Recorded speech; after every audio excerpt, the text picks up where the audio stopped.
Now listen carefully and answer questions 11 to 15.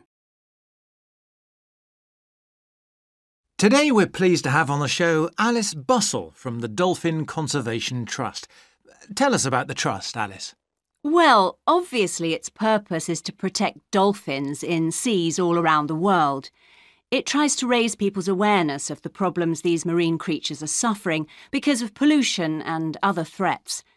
It started 10 years ago and it's one of the fastest growing animal charities in the country, although it's still fairly small compared with the big players in animal protection.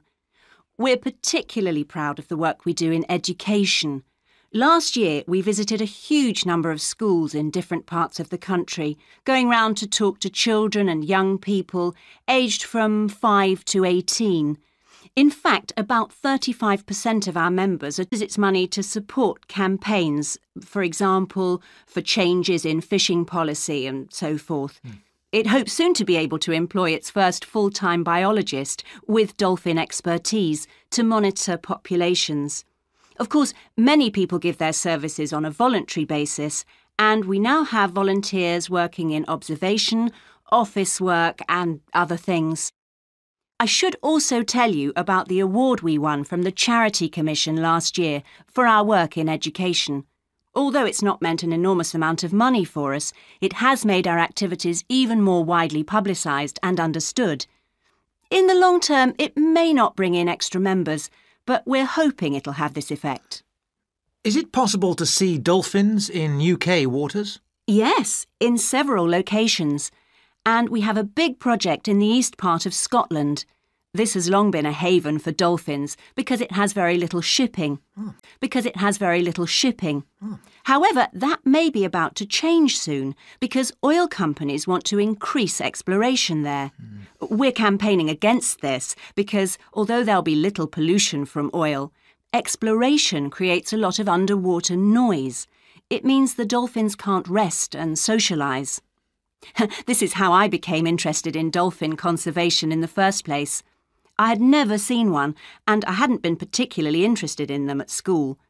Then I came across this story about a family of dolphins who had to leave their home in the Moray Firth because of the oil companies, and about a child who campaigned to save them. I couldn't put the book down. I was hooked.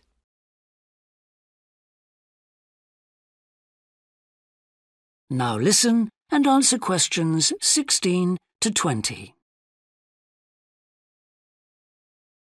I'm sure our listeners will want to find out what they can do to help in the scheme. Can you tell us about that? Of course. People can choose one of our dolphins to sponsor. They receive a picture of it and news updates. I'd like to tell you about 4 which are currently being adopted by our members: Moondancer, Echo, Kiwi and Samson.